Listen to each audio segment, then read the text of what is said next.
All right, so we are at the end. Um, your papers and homework and all that other stuff will be due. Um, Go ahead and get that stuff turned in before you take the final.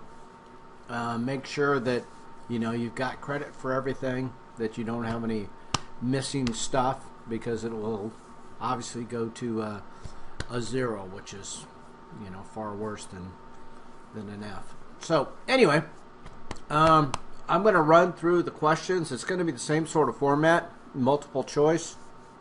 There's 73 of them. So you got 90 minutes, which is plenty of time, but not to be referencing. It's not open book, because you obviously wouldn't have time to get that all done. So it keeps things fairly honest. And I'll just kind of run through the gist of the questions, and I don't think you'll find any tricks. What I've done is try and concentrate the test on the most important concepts, and so some of it may be repetitive. Some of it may, you'll hear things from the first half of the course because it's more of a cumulative test, but it shouldn't be super high threat, but it is kind of long with 73 multiple choice.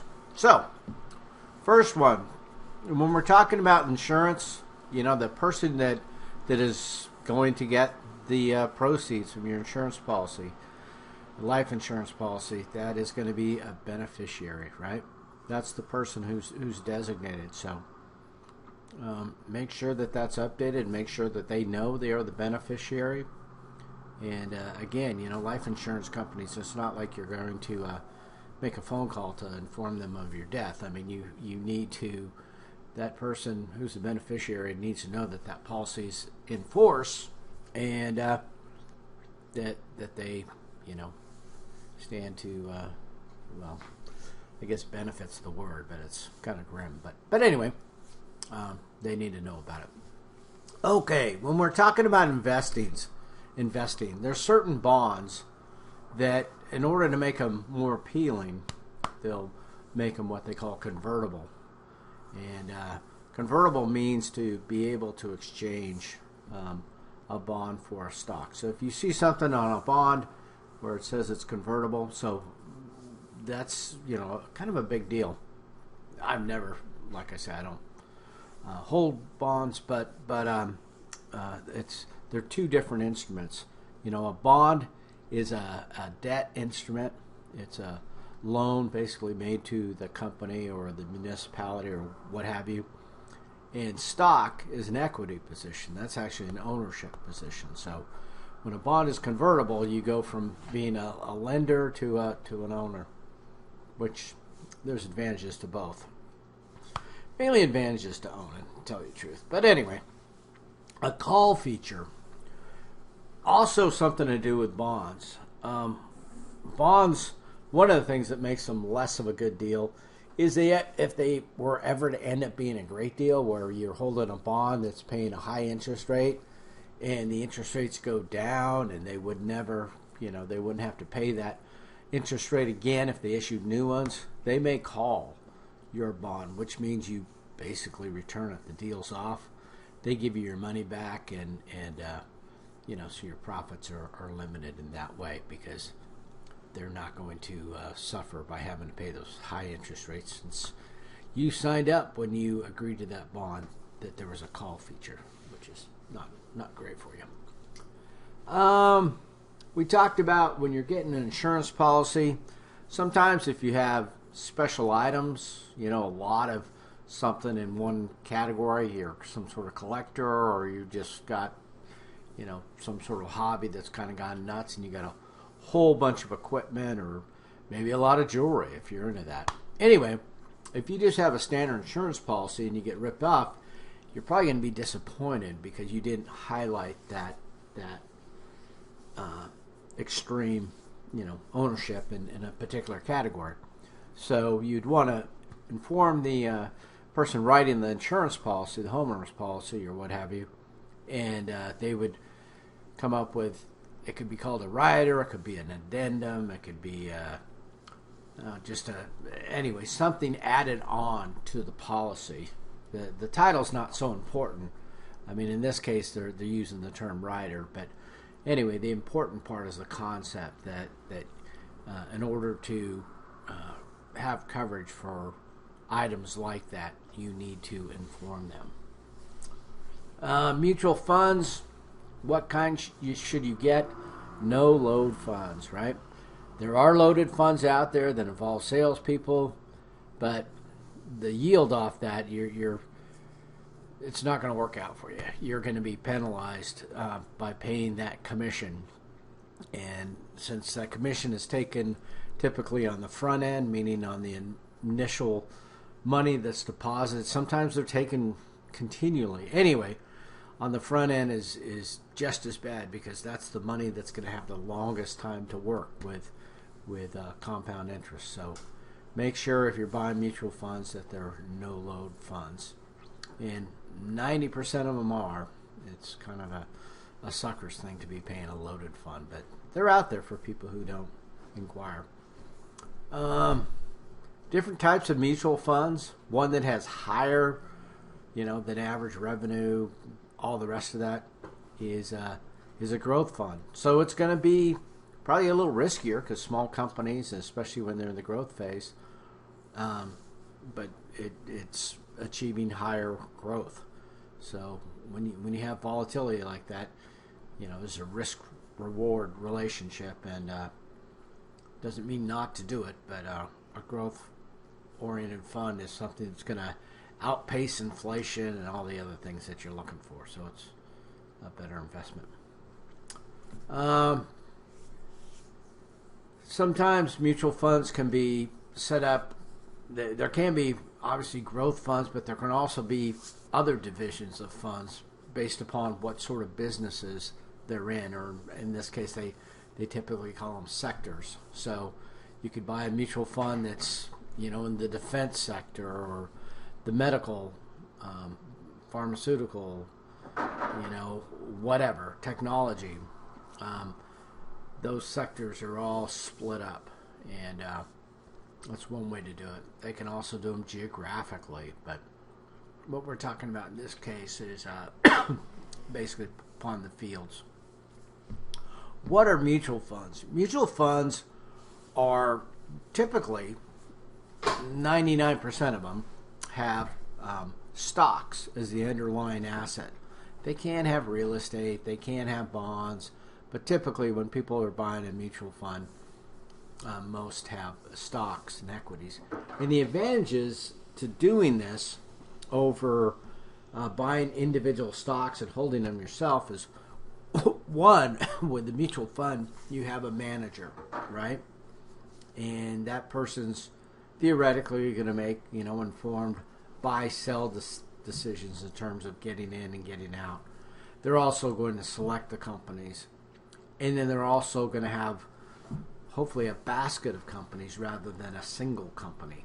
So you're getting some diversification, you're getting some guidance, and all that. So that's theoretically how it's supposed to work. But you still have to do your due diligence and make sure you're in a good mutual fund. But they're super, super popular because they're just a really easy way to be involved in the stock market that's doing, typically quite a bit better than anything else. 10% is pretty routine in terms of routine, so it'll keep you out in front of inflation, but you're minimizing that risk and you're having some ease of ownership because you've got theoretically a trained professional running it and with some diversification. So that's what mutual funds are. Let's say we didn't talk too much about this. We'll talk about it now. Back to insurance type things. Let's say you have some child that, for one reason or another, turned out to be not a good kid.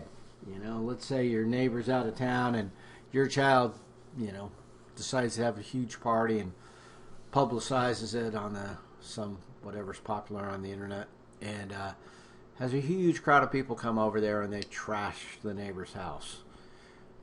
You could be held responsible for it. Many times through a concept called vicarious liability. That means that you, as the parent, for a minor child, can be held responsibility. Not a good thing. So take care of your children. Here we're looking at a stock order. We had different types of orders. Remember, we had a market order. That just means sell it now, whatever the market's paying.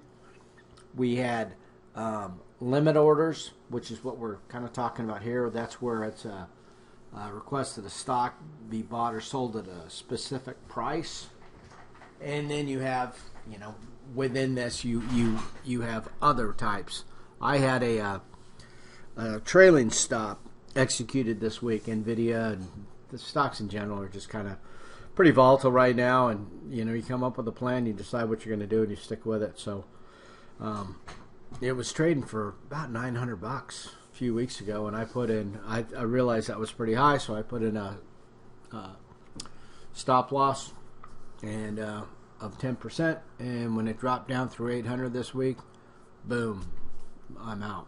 So now I can sit on the sidelines and decide what I want to do. But anyway, I preserved, a lot of the money I'd made, so it can be quite useful. But that's a form of a limit order. A stock that sells for a certain price, if it's less than $1, we just call those penny stocks. And this is where a lot of fraud takes place in the penny stock realm, because the Securities Exchange Commission, really sort of polices companies. Somebody like Elon Musk with Tesla.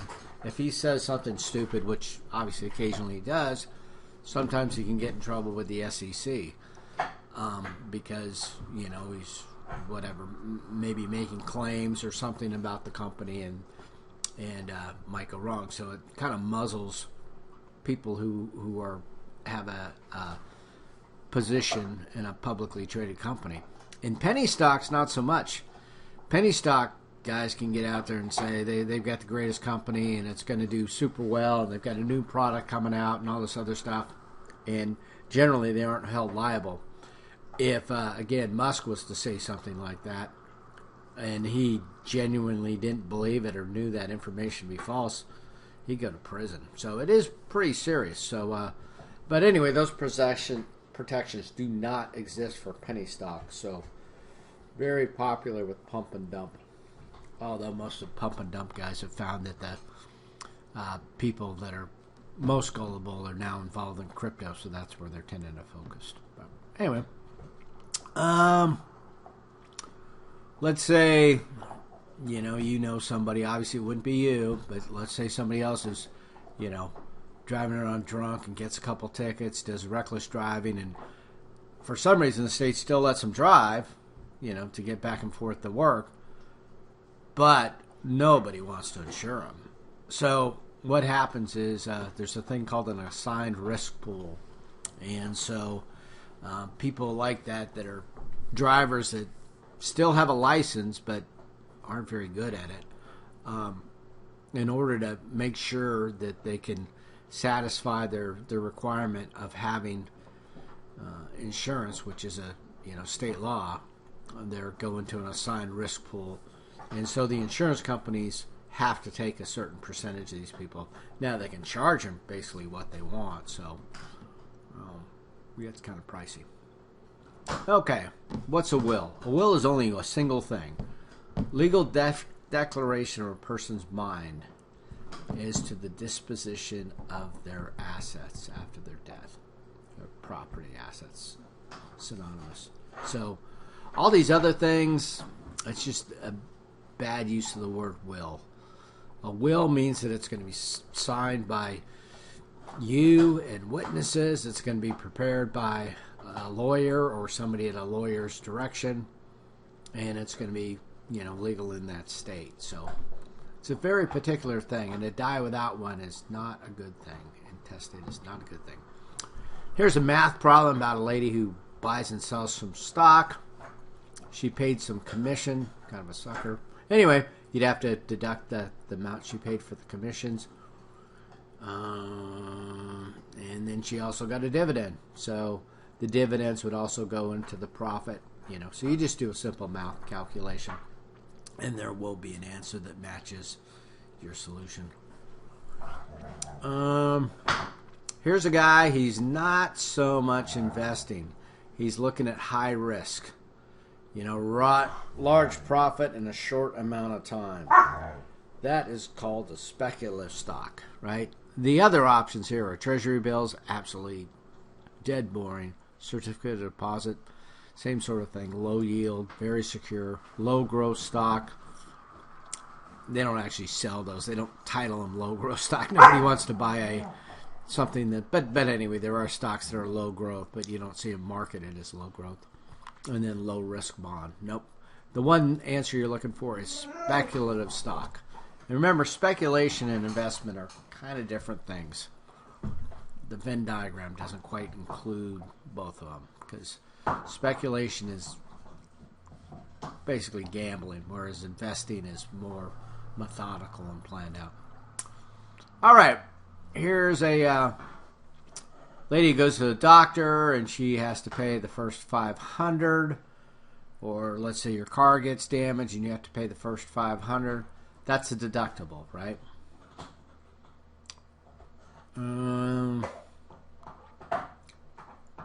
So in this case, they're talking about a situation where with gold, an easing of international tensions or disinflation is commonly said to have gold prices decline. So if you're paying attention, gold prices now are, I don't know, 2,300 or so, up about 10%, because we're kind of sort of on the verge of a world war and other things are going on.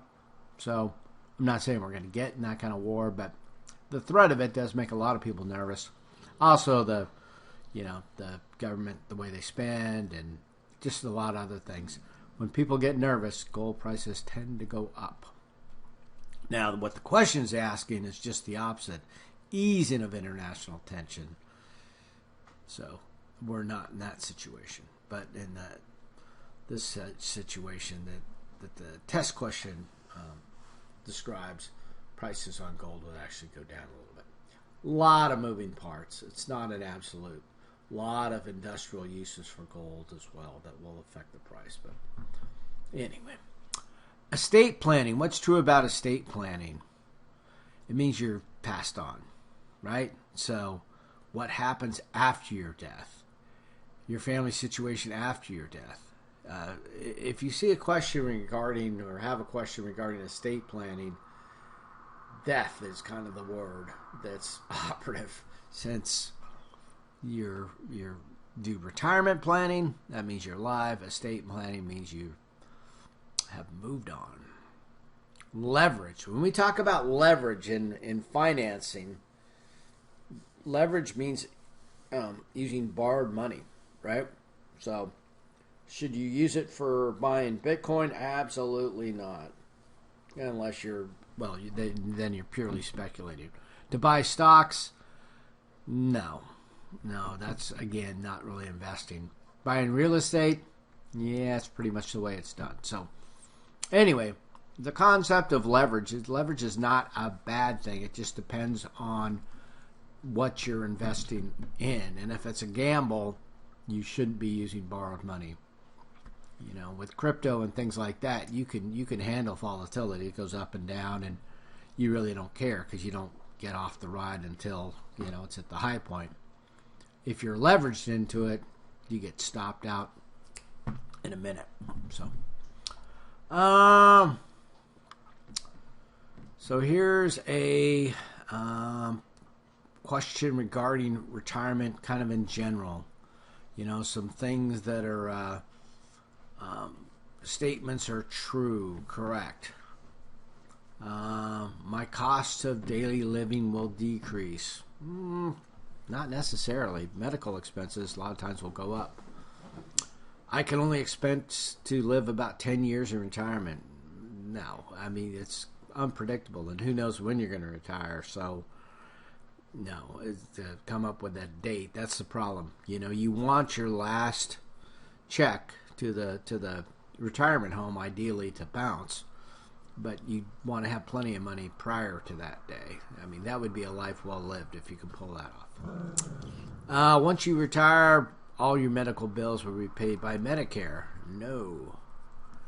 And my employer's pension plan will provide a sufficient income.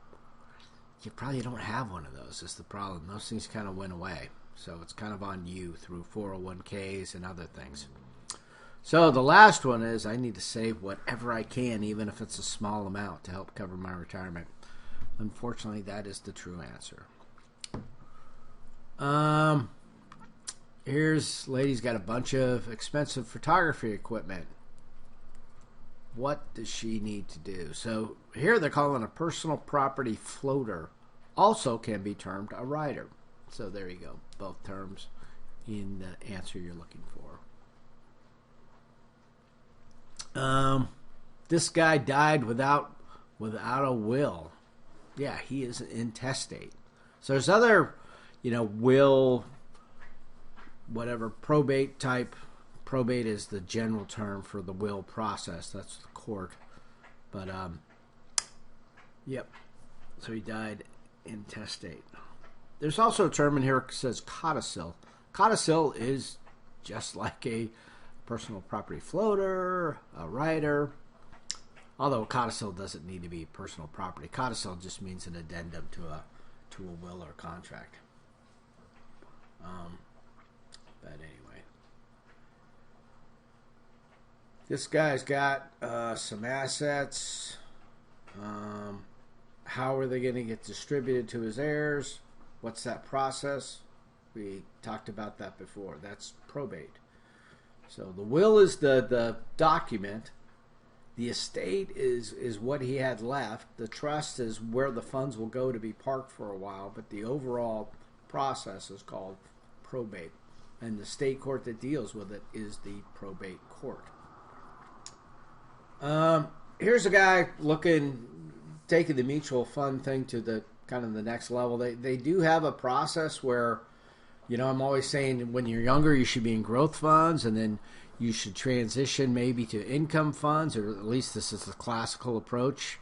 And then at the end, you should be, in very non-volatile investments so that the money's there when you need it, since when you're in retirement, you're going to be drawing it out. Well, they've taken that and they've created these things called life cycle funds that you may have come across when working on your term paper, looking at these sites. And they'll have, retirement 2025 or 2060 or whatever. And it'll be a profile, an investment for somebody who's got a target date of retiring in 2060 or whatever date you think you'll be retired. And it will do just what I said. It'll have you in more aggressive funds when you're younger, and then as you near retirement, it'll put you in more stable things, and you can find those products out there. Here, the interest rates decrease. What happens to your corporate bond? So, you've got a bond that's paying a relatively high rate, let's say, and interest rates decrease. Your bond is now viewed more favorably because they can buy that bond from you. You can sell that bond in the secondary market, and it will be associated with that higher rate. And so that value of your bond is going to increase because it carries with it that higher rate. Here's another one. Interest rates rise. What's going to happen to your bond? Same thing, but different, right? 180 out situation. Interest rates are going up, meaning that new bonds that are issued will have to carry a higher interest rate, and you've got this sucky bond, this one that's paying a lower rate. Your bond, your $20,000 bond, if you wanted to sell in the secondary market, you might get 18 grand for it or whatever, somewhat less because it's not as attractive. Somebody can go out and buy a bond in the current market and do better than your older bond. So if you do die without a will, remember we call that intestate, what's going to happen? It just means it's going to go by state law. So the state law will say something, basically if you're married, it goes to your your spouse. If you have kids, it'll go by equal shares. All that's good, and it might be exactly what you wanted to have happen anyway. But the difference here is that whoever's relying on that money, number one, it's going to get to them a lot later, and there's going to be money taken out for all the legal fees, the processing, all this other stuff, just because somebody had to put this thing in a probate court and it had to sit there and, and again, these people in probate court, if you don't have a will, they're not in a big hurry to take care of your problem because obviously you didn't think it was a priority, so why should they? So anyway, make sure you have a will. Illiquidity in real estate. So when we talk about liquidity, we're talking about how quickly you can convert something to cash. And real estate is not one of those things. Real estate transactions take a while. You got to find them. It's just not like if you sell stock, with settling time, you'd have the money in a couple, 3 days. Crypto, you have it now. Cash, you have it now. So anyway, different times. Here's a question about why you have life insurance. Why do they purchase life insurance? To take care of the needs that were now not being fulfilled by the breadwinner, right? The person who needs the life insurance is the person out there making the money. It's like, they have these policies that have you get life insurance for your young children. That's wrong. I mean, you don't, if you lose a child, you don't want a big cash settlement. I mean, that's just, it's a horrible thing to have happen, but that child is not funding, doesn't have those kinds of responsibility. The parents need the insurance, not the child. Pardon me. Okay, so another math problem here with a lady buying some shares of stock. A lot of females buying stock here. Here's another lady trying to diversify her portfolio. Potential to earn above average, so, the choices were defensive, cyclical, small cap, blue chip, or growth stock. So, small cap, typically small caps are in growth stocks, but in this case they actually have growth stocks, so you would choose onto that. Small cap just means small market capitalization. It can be a company that makes washers or something, like little hardware things, and just because they're small doesn't mean they're growing. But if it's an emerging or growth company, that's a different thing, and that is an answer here, so you would choose that one. This guy bought a car with a bunch of safety features. What's he doing regarding his risk in terms of insurance? He's reducing it. He's not avoiding it. There's still risk involved. He's still out there. He's could get involved in an accident, but he's just trying to reduce the risk that's involved. Okay. What are life insurance premiums defined by? Well, there's a whole bunch of stuff, and it's basically the lifestyle factors that determine when you're going to die. So, they will look up your health situation, they'll look at all those factors, and then they'll go to a mortality table. And a mortality table will, it's pretty grim stuff, but it will be a book or a database, what have you, and it'll say, a smoker of this age with this kind of lifestyle is probably going to die about this year. And so that's how they determine what the premiums are. So when they say, your premiums are quite low, that's a good thing. That means that your risk of dying is quite low. But if you're older, your premiums are going to go up because according to the mortality tables, your likelihood of dying is coming right up. This guy, again, if you know nothing else, if you see the answer growth stocks, you probably want to go for it. So here's another guy, just graduated from college, making decent money by test standards, and long-term investment. So again, long-term would be growth stocks. There's some other things in here. Bonds, no. Money market fund, not even going to keep up with inflation. And then commodities. Commodities are more in speculation, not something you jump into as right out of college. Health insurance policies. Yep. The reason why, most health insurance policies, most people get them through their employer. So when you have that option, that's usually your cheapest option. To include like the Affordable Care Act, Obamacare type stuff, that's kind of pricey. Plans offered through your employer are normally cheaper. So, based on historical performance, investments that will get you 10% per year. So, yeah, the only one in this group are stocks. So, not T-bills, not bonds, not other forms of bonds, zero coupon bonds. It's a throwaway. And options. Options, again, speculative product.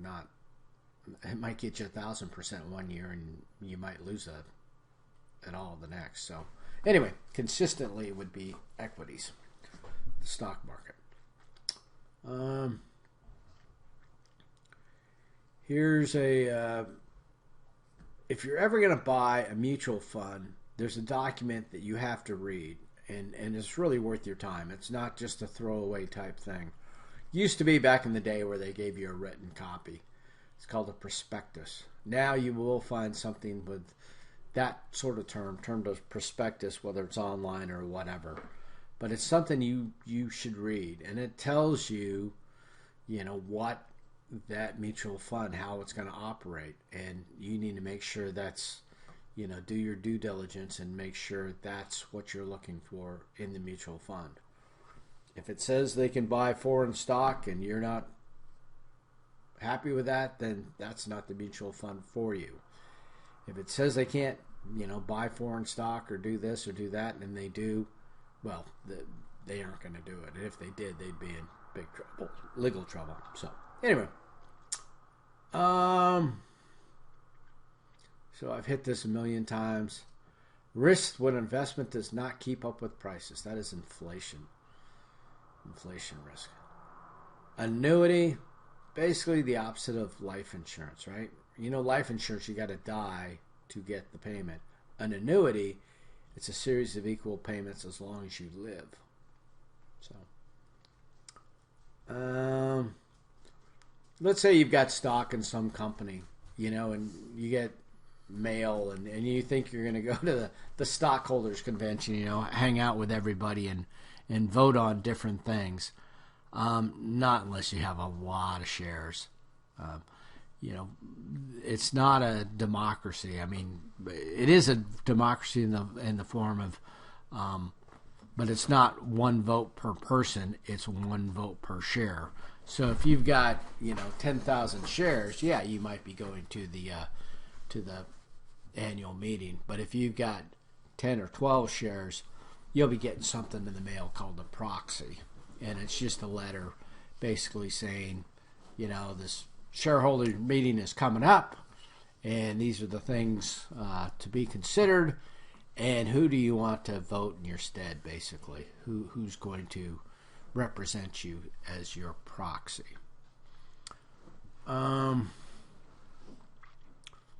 Here's a guy doing his budgeting, and he's got his budget with all his different items, mortgage, utilities, but he's also got a category for his savings and investment, and that is paying yourself first. So, good strategy. Here's a guy with a 401k, and there's a match program, and yeah, that's definitely something you need to do. If you're able, if your employer has a program where you invest a little bit and they match it, definitely something you need to do. You need to take advantage of employee-sponsored programs, because, like I mentioned, most true, retirement pensions are gone. It's on you. It's called a cafeteria plan, where you pick and choose the investments you're going to make, and that's just the way things have turned out to be. So, have to make sure you take advantage of it. Let's say there's some sort of accident situation, and if you don't take proper care, failure to take ordinary or reasonable care, things are not going to go well for you, because you will be found negligent. Negligence is not what you want to hear when you're at fault. It's one thing to potentially be the cause of an accident, but it's not so much an accident if you're negligent. Then it's almost a bit of willful action, and so the penalties are going to be much, much worse. If you're ever involved in a real estate or any type of investment and they call you a limited partner, you want to make sure that you kind of understand what's involved in that.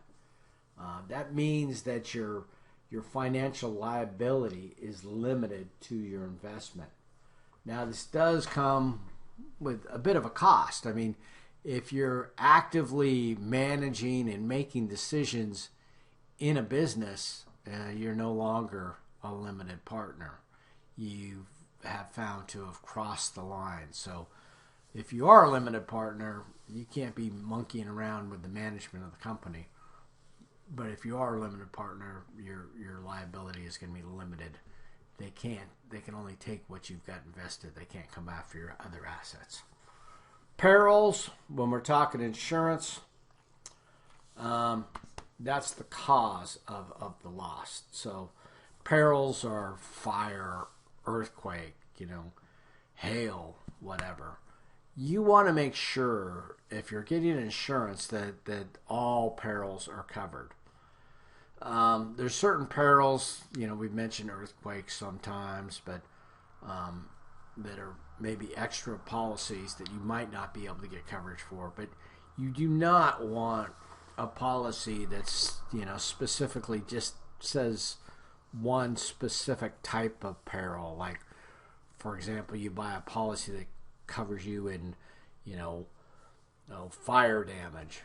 Well, that's, a pretty limited policy, because typically what happens in a fire is the fire might actually do some damage, but what's typically going to do the damage is the smoke or the water from putting out the fire. You want a more general, you want all perils covered, regardless. All you know is your stuff is messed up and you want it replaced. So be careful that all perils are considered when you're getting an insurance policy, or as many perils as you can get. Here's somebody who's buying a stock, and so this one is not a growth stock.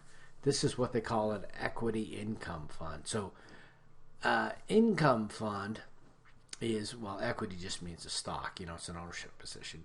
But the income fund part of it, income means that they're buying companies that have a history of paying a dividend.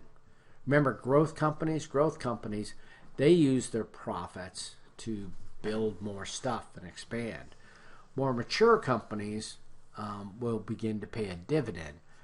They don't need the profits for expansion. They pay them back to the shareholders, to entice them.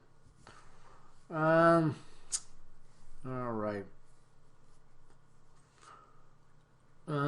We talked about liability, losses, possible losses due to negligence resulting in bodily harm are called liability risks. So anyway, liability means that you have caused harm to somebody else. So it can be, property liability, but it can also be to their person. If you have renter's insurance, what does it cover? That covers your property, right? if you have renter's insurance, and it doesn't do anything for the landlord other than give the people one more person to sue. So most landlords will want you to have, some sort of renter's insurance. But renter's insurance is pretty inexpensive because all it does is cover your stuff. It does not cover the structure or any of that kind of stuff.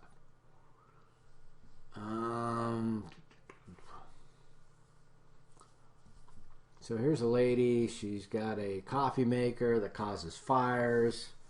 What is that? That is a hazard, And again, if you know that this coffee maker's, throwing sparks out of it, and you're keeping in the house, well, the peril is obviously fire. The hazard is this, malfunctioning coffee maker. And if you let that situation continue, then you're negligent. So all those terms are related.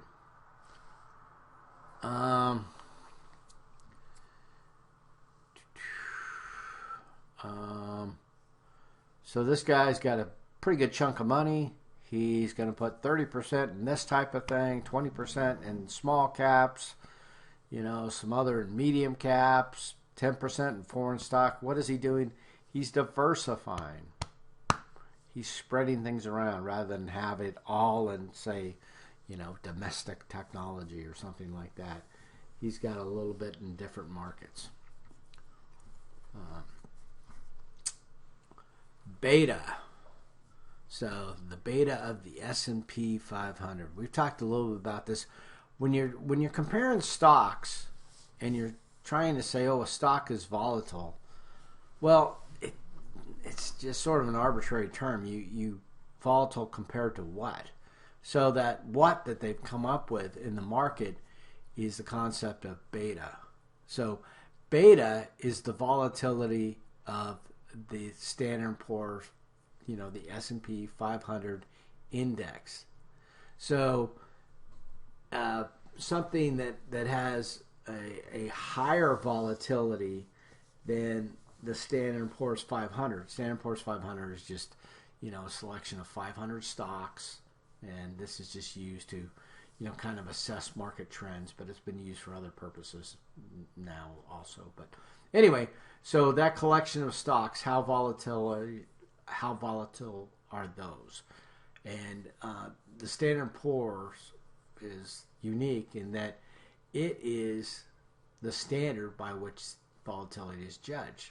So, and the description of volatility is called beta, right? That's the definition. So, if the Standard & Poor's, when you ask what the beta of the Standard & Poor's is, it's going to be by definition 1, because it itself is the definition. It makes more sense if I say the volatility of NVIDIA, the stock that I was talking about earlier. That NVIDIA probably has a volatility of 1.5 or 2.0, meaning that it's either 1.5 or twice as volatile as the Standard & Poor's 500, because it's a technology stock, and it's just kind of zooming around. If another company, kind of a boring company, has a beta of 0.5, that would mean it's half as volatile as the Standard & Poor's 500 index. So anyway, it's just a measure of volatility. But you'll hear that term thrown out there where they'll talk about high beta stocks. That means a stock that's very volatile. And what comparison are they judging that volatility against? The Standard & Poor's 500. Okay. Ease at which an investment can be converted into cash. Again, liquidity. Liquidity, very important. I mean, you don't want everything liquid. You want a certain percentage liquid. The good gains are made in real estate and other long-term investments. And so you don't want all your money sitting there in cash, because it'll just get debased. Inflation will eat it away. But you do need access to some money, so you always have to kind of judge your liquidity. Highest bond rating issued by Standard & Poor's. So your choices are all, different levels of alphabet here. And obviously, capitals and capital A's are going to be the highest, right? So a BB it's just like letter grades. A BB is not going to be good as A's. And the fact that these are all capital A's means that they're even better than the other AAA that has some lowercase A's in it. So you'll figure that one out. Liability is a big question tonight. Responsibility for the financial costs of another person's losses or injuries. Yeah, that is liability.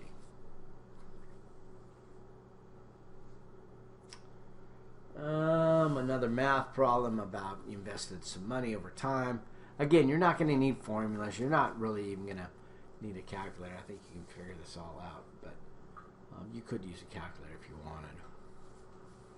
You won't need formulas, though.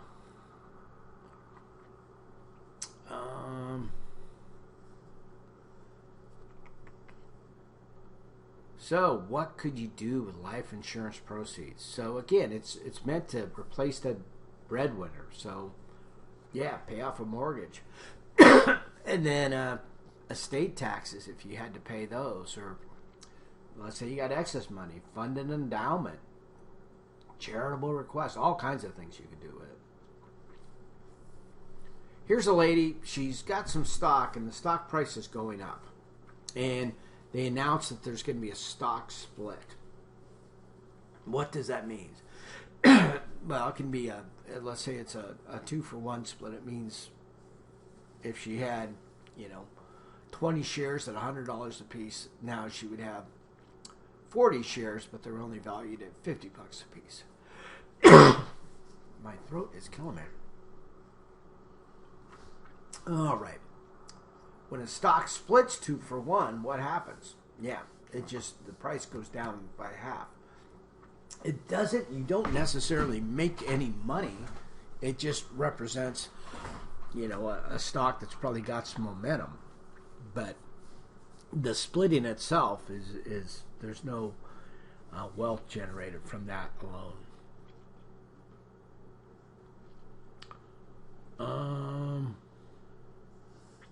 So a bond in default. So remember we said, C's getting down in the junk range. And this one's pretty easy to remember. D as in default. There's a Z on here, but that's not even... D's bad enough. Default means they're not paying, so you don't get any worse than that. What else?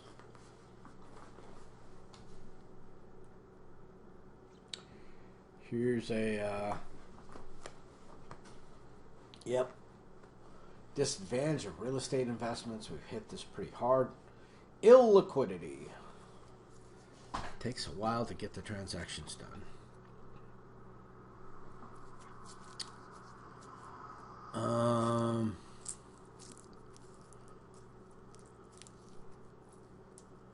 So here's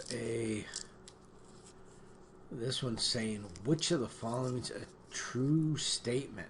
So you're going to have to read every answer to figure out which one is the true statement. So let's go through them one by one. I'll just read them out.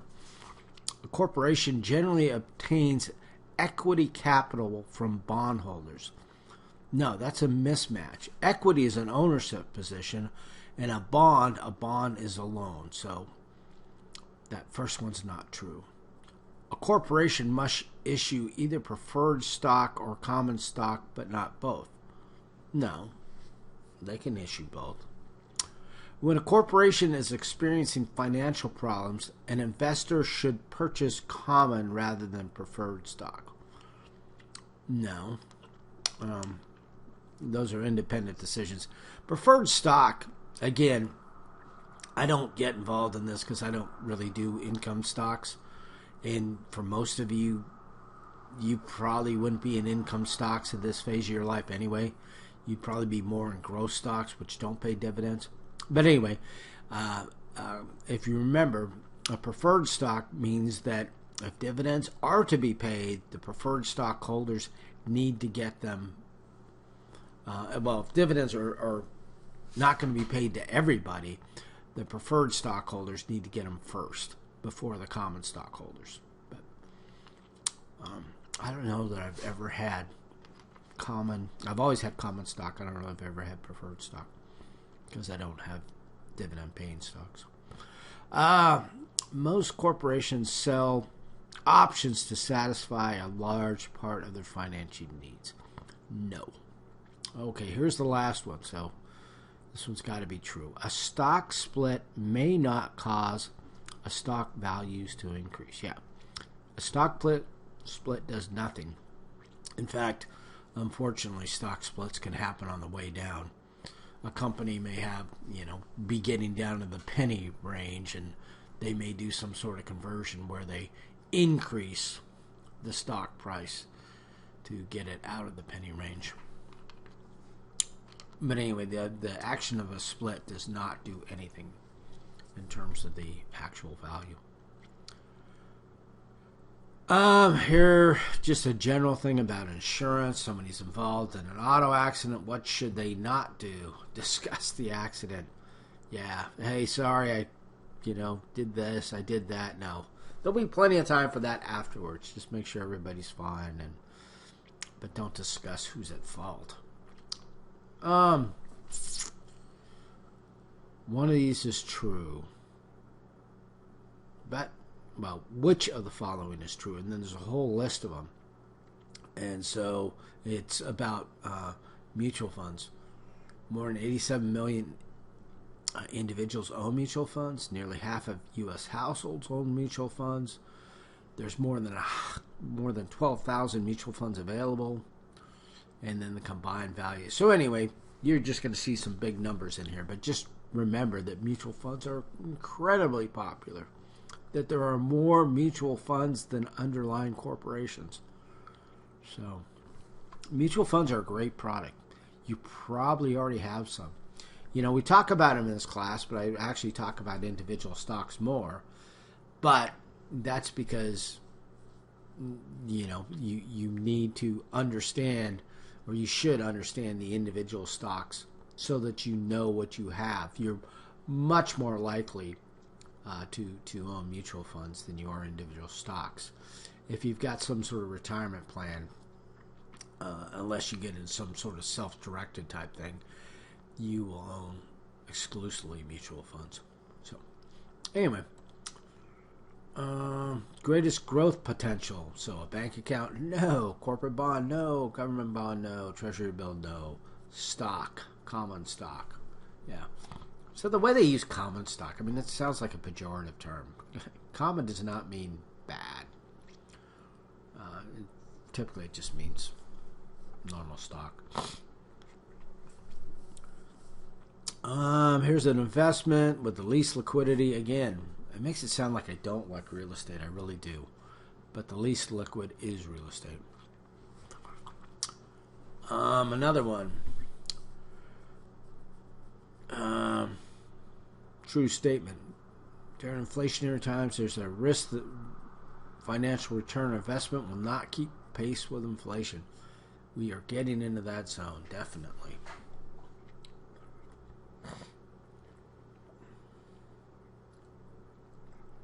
Term life insurance. So, term life insurance, just what it says. You buy insurance for a specific term. No more, no less. It's not a whole life policy. There's no cash value with it. It is just for a specific term.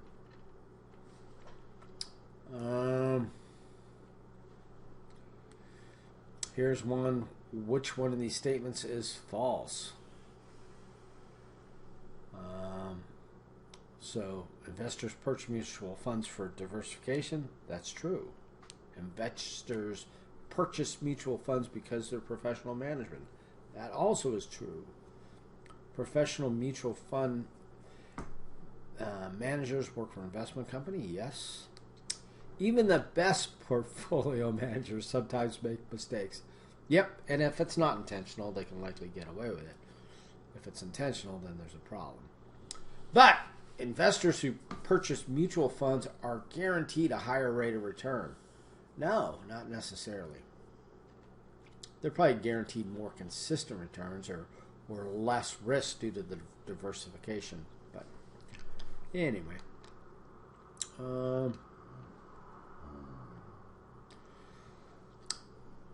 Here's statements is correct.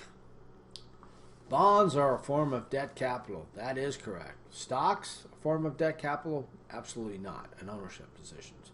Stock must be repaid at maturity. No, that would be a bond.